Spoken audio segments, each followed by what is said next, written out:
34. A commissioner in the IUCN CEESP. The IUCN Congress.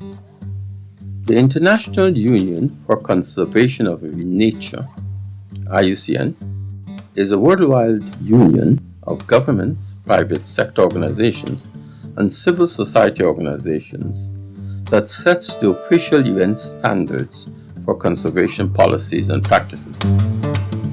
The IUCN has 6 commissions, which are broad and active networks of scientists and experts, providing the IUCN and its member organizations with sound know-how and policy advice to drive conservation and sustainable development. The commissions and the individual commissioners are expected to focus on driving change through leadership, communication, learning, and knowledge. I was brought into the Commission on Environmental, Economic, and Social Policy, referred to as CEESP, in 2002 by Tagifava.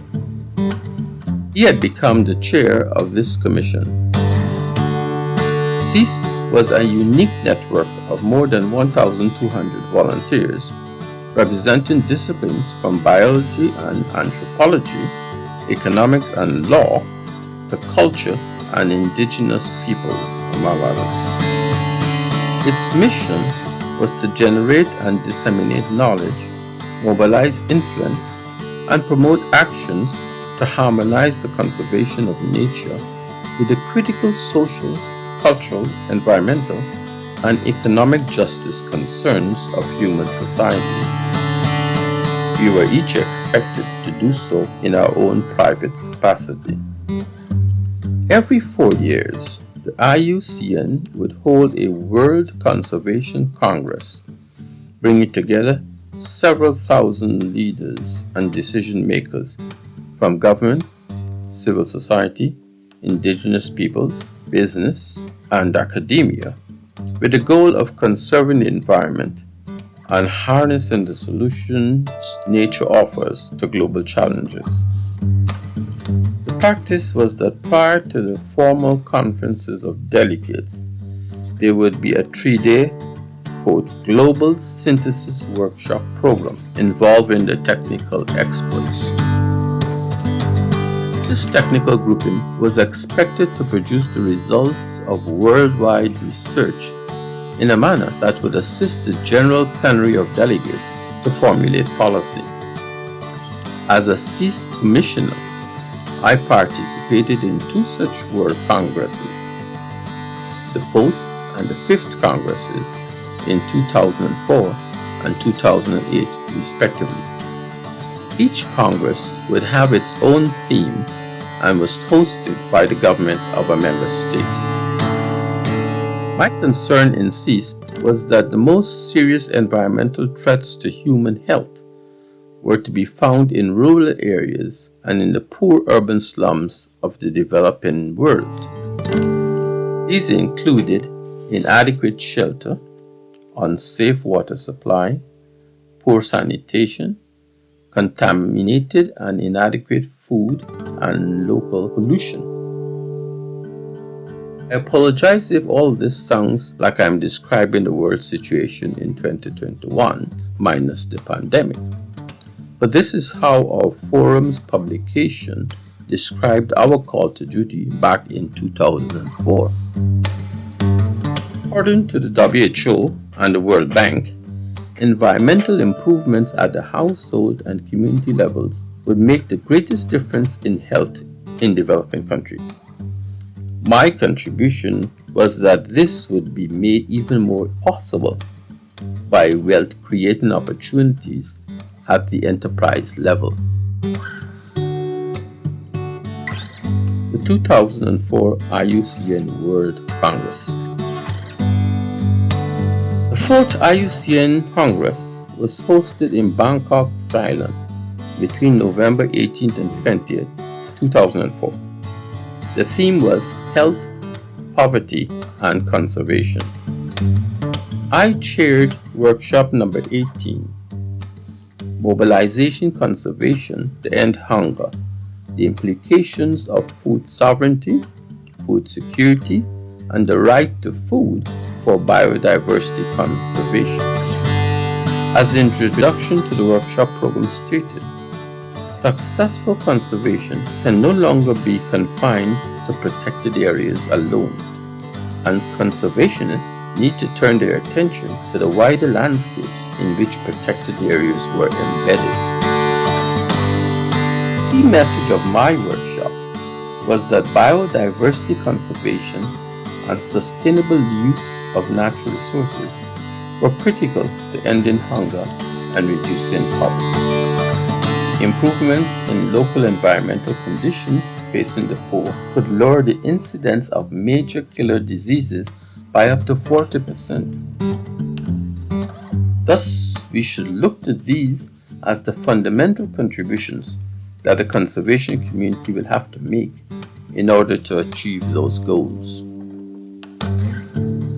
As chairman of this session, my obligation was to allow the presenters to make their cases, facilitate some discussion, and then synthesize the proceedings into a summary of the workshop contributions. This summary will then be forwarded up to the Iucn Secretariat for possible inclusion as part of the official conference report. Would you believe that the hottest issue in 2004 was the universal war to end hunger? I'm not so sure what we are trying to end these days, except possibly the pandemic. Back then, there were many different approaches to the eradication of hunger. Not only were governments struggling to consolidate effective policies and programs, but there were also efforts by a wide range of farmers' movements, cooperatives, multilateral efforts, and the private sector. All efforts were being placed on improving food security by providing alternatives to existing food aid practices, trade regime subsidies, and development strategies. My intention was clear. We wanted the conservation community to see hunger as part of the struggle to ensure conservation and sustainable use of biodiversity. The calls for food sovereignty, food security, and the right to food all had specific implications for biodiversity conservation within the context of a wider participation in the use of our biological resources in the world. My design on this workshop was to promote debate on all of these issues, inclusive of brief case studies to enrich the debate. The 2008 Iucn World Congress. Second World Congress that I attended was in Barcelona, Spain.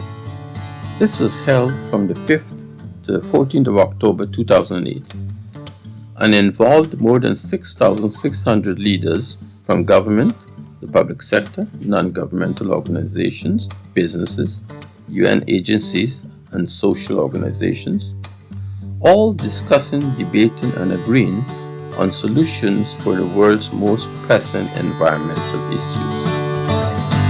The 2008 Congress was hosted by the government of Spain, the Ministry of Environment, the government of Catalonia, and its Ministry for Environment and Housing.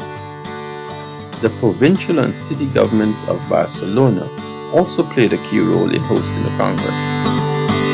The theme, A Diverse and Sustainable World, focused on 4 key topics, namely a new climate for change, healthy environments, healthy people, and safeguarding the diversity of life. I mentioned my participation in the CEESP Commission and these Iucn World Congresses because after the Oil Committee International, this was my next opportunity to go beyond my own intellectual bubble. Today, many writers are pointing out the polarization in our societies as evidence of an inability of those who lead to extend their understanding beyond familiar space. Those of us already steeped in the literature of conflict resolution know that you do not resolve issues by simply mirroring the position of the person you are talking to, restating and paraphrasing their key points. At best, that is simply trying to reduce their discomfort when encountering each other in a friendly environment. However, in the struggle to succeed, you must first learn how to use your ideas to build alliances. The Iucn World Congress were some of the best opportunities to sharpen such skills as building alliances. The last time I saw my good friend Tagifava was in this 2008 Congress in Barcelona. Dr. Mohamed Tagifava, president of the IICA Consortium, sadly passed away on Monday the 16th of July 2018. He left a legacy of commitment to the rebuke of the colonial perception of nature as something that needs to be kept safely from the native population, lest it disappears over time. He worked hard to establish the truth that it was the indigenous peoples and local communities that actually protected the environment. Our great nomad, who had traversed the halls of Michigan State University, the libraries of Washington University, and the scientific laboratories of Boadicea University in Tehran with me, had finally returned to the heavens from which he surely came.